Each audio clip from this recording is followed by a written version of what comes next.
Hello guys, welcome back, and today we're going to be talking about Infinite Stratos, a new age of warfare. So yeah, let us begin, shall we, ladies and gents? So we currently go to the perspective of a different of a different group. As we currently see, yeah, sorry for the picture quality because for some reason the website that I took it from is, yeah, it was clear earlier. Anyway, continue on. As we see a girl in a what seems to be a maid outfit with bunny, with almost seems to be bunny-like ears. But on closer glance, they seem to be just mechanical devices. As you would say, hmm. So, as we would see her talking to that of a girl with a suit. Now she would say, "So, Chibuya-san," she would say, a bit excited. "What do you think of the new machine that I'm currently making for my sister?" She would say. As after hearing that, she could say, "I mean, it looks great, but you know she's too young to use that, right?" As she would say, you're right. Guess we'll just have to wait for her to join the IS Academy," she would say. "Oh, and by the way, did you heard about the rumor about the have you heard the rumor about the Metal Titan, right? In um in Texas, right?" As after hearing that, she would say, "Oh, you mean the rumor about the machine that resembles an IS being piloted by a boy? I'm not exactly sure myself. In fact, it's probably just a simple rumor." Hearing that, she would say, "I'm not so sure about that." As she would say, "Wait, what do you mean by..."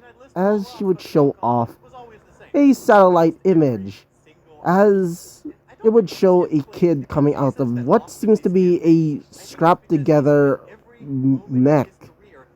It's not like an IS where it's basically like a exoskeleton. It's more like a full on like mech suit. Seeing that, she would say, "What in the..." As she would say, "Yeah, no kidding.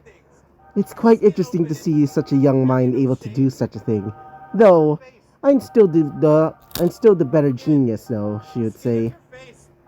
Hearing that, she would look at the picture and would say, "Should I call the..." As she would say, "Oh, no. Let him be. Besides, I do wonder what he's going to make with that machine, though. I am planning to meet him soon, or perhaps sooner or later." From what I was able to gather, she would grab onto her monitor as she would start typing it out, typing something in her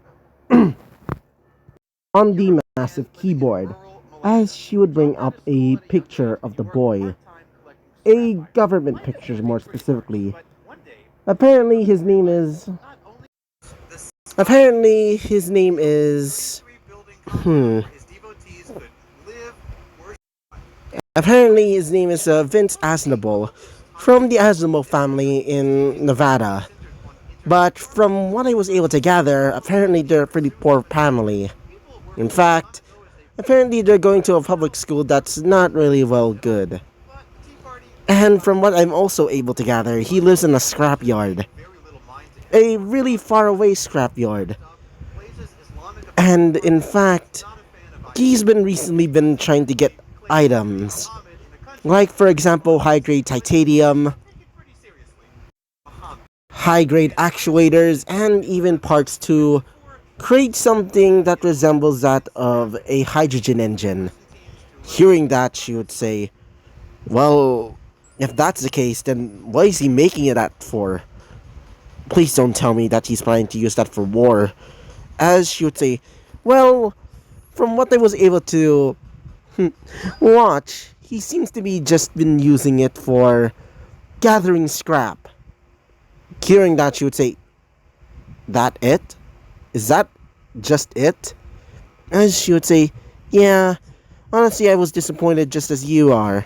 As she would say, "Not really disappointed, just why?" As she would say, Probably just for convenience. After all, those seem pretty heavy.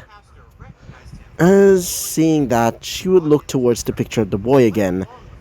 One side of his face, more specifically his eye, is completely white. Like he's completely blind in that one, with a massive scar across it. As she would say,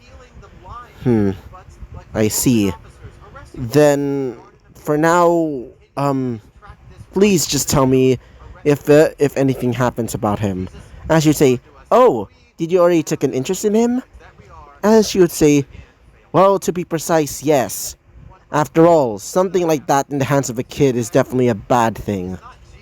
What if he tries to hurt himself with it? Or even hurt others?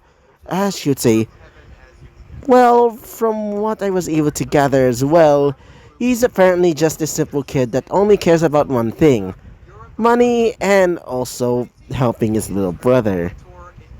Hearing that, she would say, I see.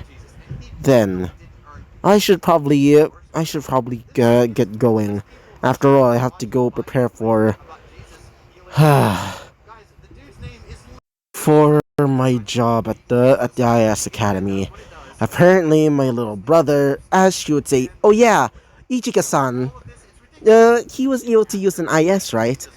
As she would say, so you already know. As she would say, yep. Let's just say I've been watching over him for a while now, ever since you left to go to Germany. As hearing that, she would say, fine. And also, if you find out about the kid, maybe make sure that he doesn't go into the wrong hands, especially with that machine. As after saying that, she would say, I'll try. As after that moment, she would leave. As we currently see her again. Wait for a second. As the woman would just be alone, as she would say, it's so interesting to see somebody of that genius create such a machine. I wonder if it can be used for both men and women. She would say, as she would put it in a special file saying, special people to meet later on. And so we would go back to to Vince's, or should I say, Char's perspective. As we currently see him now, now about like yeah, 15 or 16. About to be 16 since it's almost half a month before his birthday. As he would be busy at school. More specifically in the in the carpenting, or should I say, like, engineering division or engineering department. As he's currently busy helping out with a car. As while doing so, he would hear from some of his classmates, hey, have you heard? Apparently Lisa's gonna go join the IS Academy. As one of them would say, yeah, good for her, but to be honest, it feels pretty going to... Wait for a second. Sorry about that, anyway, continue on. Yeah, but it's going to be pretty boring without her. As some are saying, yeah, no kidding. As some of them are continue talking, we currently see that Vince, or Char, currently busy making the machine, or more specifically, a simple muscle car, or fixing it up in this case. As while doing so, he would hear from one of his teachers, hey, Aznable-san, or, Mr. Aznable, please report over here. As after hearing that, he would get out of the undercarriage of the car and would start moving towards that area. As he would say, yes, teacher, he would say. As the teacher would be smiling and would say, well, it seems that you've gotten quite the offers as of late, especially this one over here. As he would give him a paper. Reading it, it says it's a scholarship to the IS Academy? Looking at it, he would say, excuse me, but I think you might have given the wrong letter to me. I mean, it's the IS Academy and a scholarship at that. I'm not a woman. As you as you would say, oh, about that. As while saying that, the door would open in the like the front door of the of engineering class as a woman would arrive.